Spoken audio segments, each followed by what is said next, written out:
All right, EM Episode 7, Gottlieb's Crosstown from 1966. This is definitely one of the more collectible games around, especially from the Wedgehead era. It's very, very popular. Subway, the Add-A-Ball version, featured in the Pinball movie as well. But as for Crosstown, this wasn't the first time that Gottlieb did this exact playfield layout. They actually first had the bumpers and flippers and everything on this field in this exact orientation 5 years prior, 1961, when they came out with Flipper Fair, which you won extra balls in. And then 5 years later, they recycled the exact same layout, but they changed some of the point scoring and, the rules, because this one only has 1,000 light, whereas Flipper Fair has the thousands digit. So you score less on this one, you win free games, but then they used the exact same artwork for this one that same 5 years later in 1966, and they made Subway, which is once again the exact same layout with the exact same scoring, but you win extra balls in. So essentially, the only difference between Subway and Flipper Fair is the fact that it's just the artwork. Everything is the exact same mechanically, except for, of course, the doors opening on Crosstown and the clown juggling the ball across the rainbow on Flipper Fair and Subway. So, anyways, unfortunately, this is not my game. I fixed this up for a gentleman in Omaha. He's going to pay me some money.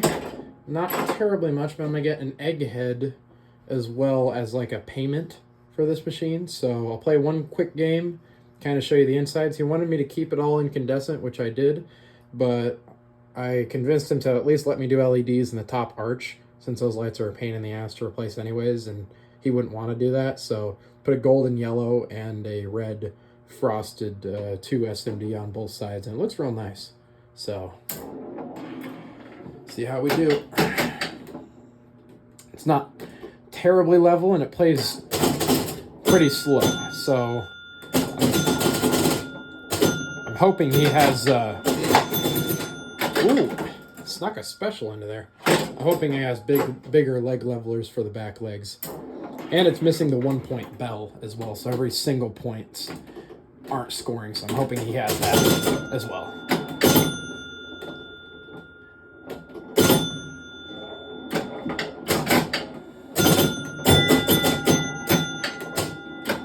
I have both of those things here, but considering he wants to spend as little money as possible, and he has owned a lot of pinball machines in his day, has a whole apparent storage unit full of parts, that I said, might as well start looking in there for something to spare, because if you've got it and you don't have to pay me, I think that's what you'd like.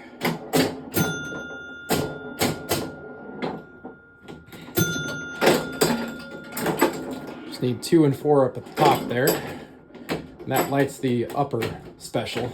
The top left or right rollover, which alternates off the match unit.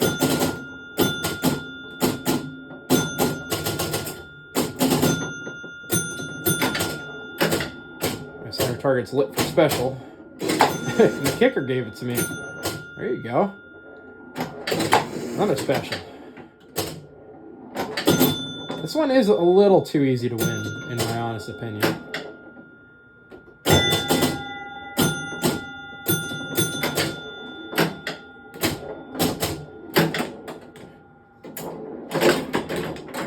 Still need 2 and 4.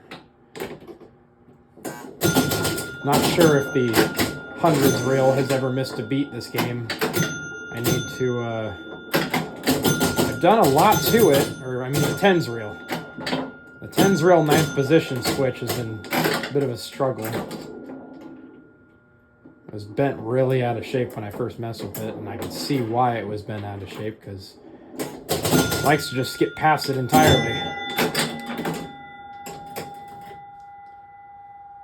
Jeez, that game sucked. Got a couple specials, though. I give it one more shot. Normally I don't do more than one game, but might as well. This game goes by so quick. The outlands are huge, and this is probably the biggest flipper gap in any old machine. Besides, you know, of course, I mean, flipper gap without anything between, you know. If we're talking stuff in between, you know, Big Casino takes the cake on that one. But, 200. Oh, 300, maybe. I don't give a fuck about 50.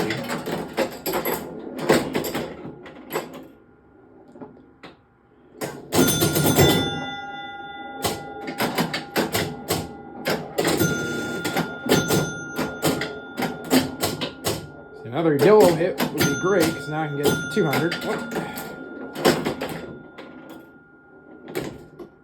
Oh, that was too much. Yeah, insert's a little high. Oh, come on. Sneak it up there. There we go. Perfect. I've got an alternating special. Either lit yellow right there. That rollover guide lit right there. That means that top one's a special. A little weird way to show it, but... Oh! Could have saved it. Yeah, see, that feels like way more of a game than just 200 points. I'm sure it's just that that tens reel that isn't always catching, unfortunately. I'll have to, I guess, bust my tools out and continue to mess with it. I have a very beat up schematic, multiple copies of it. So... across town, you're in luck. Gonna come save the day. So there is top left. There's the top right.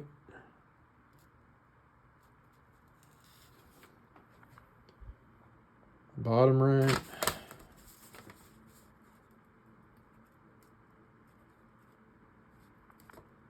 And the bottom left.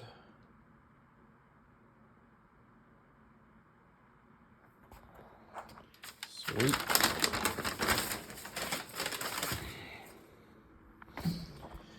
Now, get the glass out of here. Actually, I could probably still use this little stand I made for this one. Take the glass out. Not sure how I'm gonna fix that knife position switch, because I've got the one spring adjusted super hard to have tension against the center axle. I've got the other spring adjusted very loose to not have barely any tension to pull the reel to its next number, because what it's doing is it's pulling too far to the next number. And actually, I'm gonna get some better light in here. See how bright it is, or if it'll even, if it's too much, it probably is too much. But I cleaned every switch, did all the stuff I always do. Trying to think of any interesting problems this one had. Oh, the sometimes the balls will, I'm just gonna cut the light there. Sometimes the balls will load too, because this is sitting too low. That can happen with this rubber. It gets worn out down here. And I actually found that I found a use for the old Williams rubbers. I took, where did I put those? Oh, they're in my rubber box, but those big yellow rubber posts, I took that off of a space shuttle. And they're completely rock solid mostly, but just gives the right amount of room. I always take the tilt plate off and flip it so you can shake the machine a lot more without tilting it. Override the hold relay like I always do, where I take the power off of one side of the lug and then I just solder the others together.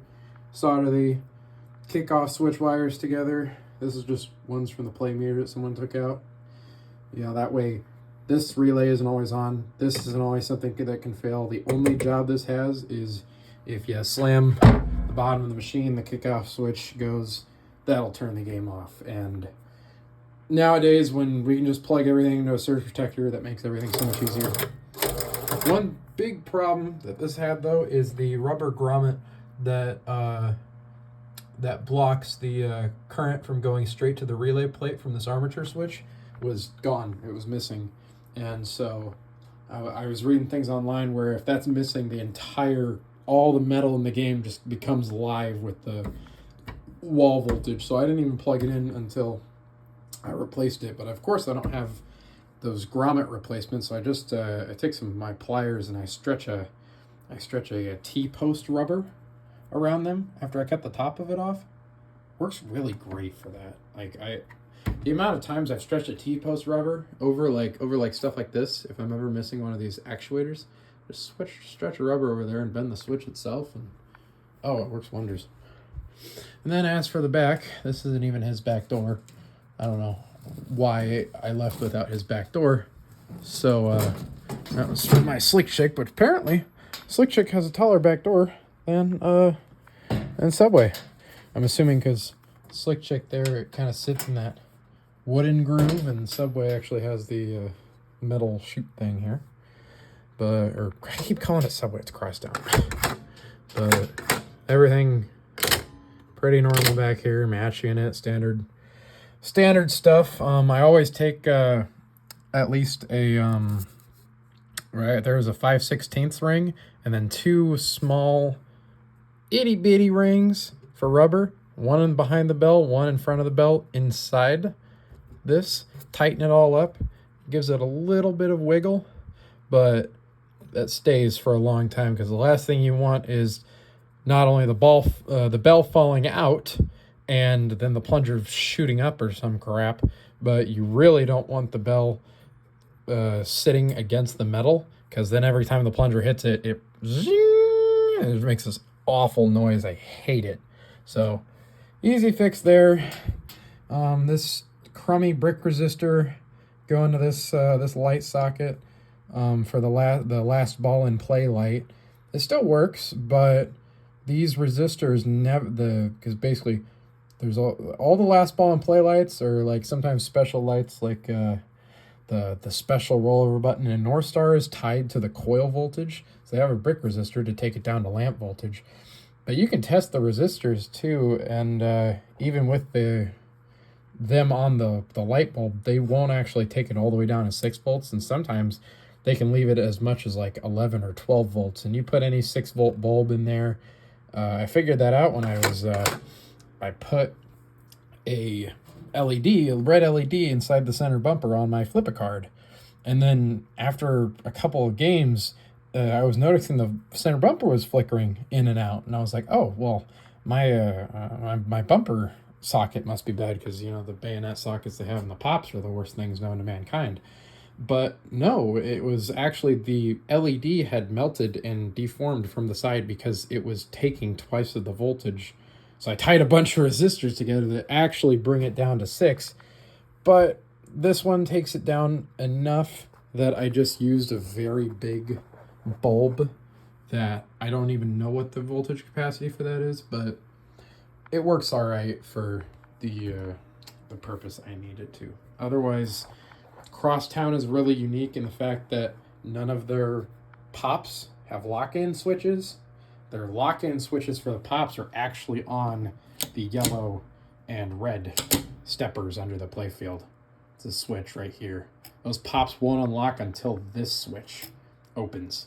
So, really interesting, and unfortunately, they have rivets in them as well, and I can slide them around on the rivets, and I didn't like that, so I put a little bit of super glue on the side of every single one of these assemblies, because I don't like the ability that I was able to slide the spoon switch back and forth. That's why it's best to just, when they have the screws that tighten them. But the only other thing that I did to this is I've been starting to do this with every single EM game I do. Nothing fails faster than in an EM game than the flipper coil stops. Because every single time you're hitting the flipper, the plunger is striking the back of the coil stop, and all that ever happens usually is these screws come loose. They were just small screws that just held on. I'll show you. I'm sure I didn't actually pick up after myself. Oh, no, that's not that screw. Yeah, these things. Yeah, they're just little itty bitty screws with a single lock washer on them. And two of them at the bottoms of the flippers are supposed to be holding in, every single time you slam a flipper down. And that just doesn't work because eventually they fall off, or they get, or the worst case scenario is they'll break off and the piece of them will be jammed inside of the bracket. And they fall off, the whole coil falls down, maybe it melts your coil because then it doesn't open the end of stroke switch, or you just lose the flipper.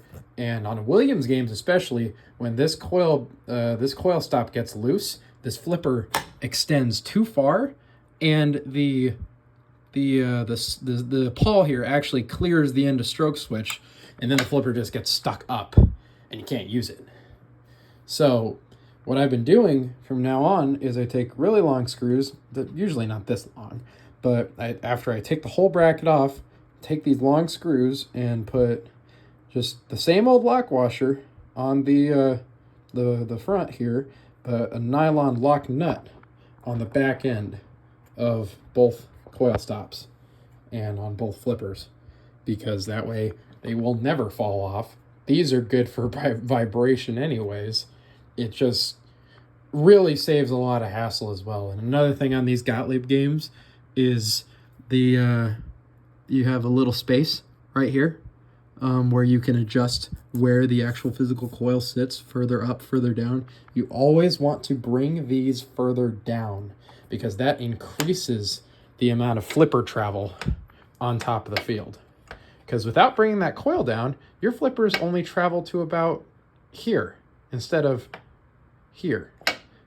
Like, let's say here instead of here. Now, that doesn't look like that much of a difference, Like, just have your flipper almost straight instead of up. But not only does that make the game so much harder to play, you can't hold the ball on the flipper. It's just such a pain. So, yeah, that's, one more thing. I left the game on while I went to the bathroom, and I left the ball release coil on just because, that's what happens in arcades. Kids will walk away, not even play a game because they won't realize they have to lift the balls up. This coil will be on all day, and it was designed like that. It doesn't actually fry when it's on. It just has enough strength to lift the balls up. However, because I did that, it stopped working. So I would start a game, and then the coil would not do a thing, and the balls would not actually get released because I left it on. But it didn't melt off the lugs. These switches were all burnished and stuff. What had actually happened was on the 1-point relay here in the back, the one switch that opens on top of the 1-point relay, I immediately went to that because that's actually what de-energizes the ball release relay. That ball release is supposed to stay energized until you score a 1-pointer, which has to be from these 5 points up here. Then, as that scores, that opens that switch and takes out your ball release. Yeah, the red was still soldered onto the bottom here, but the little jumper that they have right here had come off right where my fingertip is. So just resoldered that back on and called it good. Other than that, this is Crosstown. Real nice, real beautiful shape. And apparently he said the glass on this is original too. So trying to think of anything else that I could, if you need the relay sheet here, I suppose, for the control bank down there. You got that. And that's extra shoot. That's match feature. And in the back there are actually two switches that do, or two adjustments that do the special rollover for conservative or liberal on the left, and then same value special adjustment, conservative on the top or liberal on the bottom. So I'm assuming conservative on the top, since it doesn't go to anything, would mean that, because sometimes randomly this will be matched up, not on special, but it'll still award special instead of your points. So I'm assuming moving it conservative makes that never happen. And the other one, your top rollover adjustment. I'm assuming moving that to conservative, since that's not connected to anything, might completely take out your top rollovers for being lit for special. But I wouldn't see that happening. It's probably just less likely. Actually, heck, let me boot up a game. Let's see what happens. There. Why can't I start a game now? Am I in a game? What did I do? Yeah, now I'm confused. I'm hitting the start button, aren't I? Move the playfield down.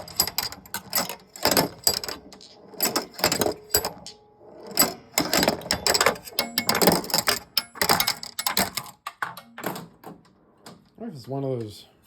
Yeah. It's one of those weird ones where the balls actually physically have to be there to start a game. So weird. Anyways, let's see. So we've got. So the way I'm used to it working is right, left, or.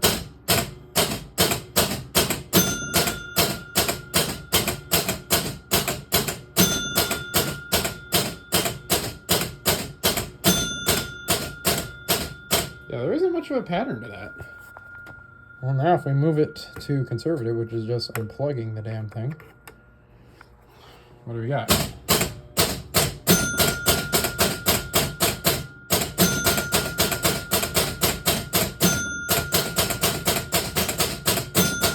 Well, it's still there, it's just very infrequent.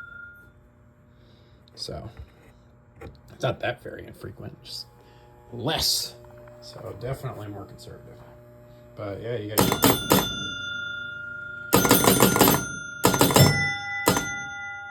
100 points, 200, 300, and special.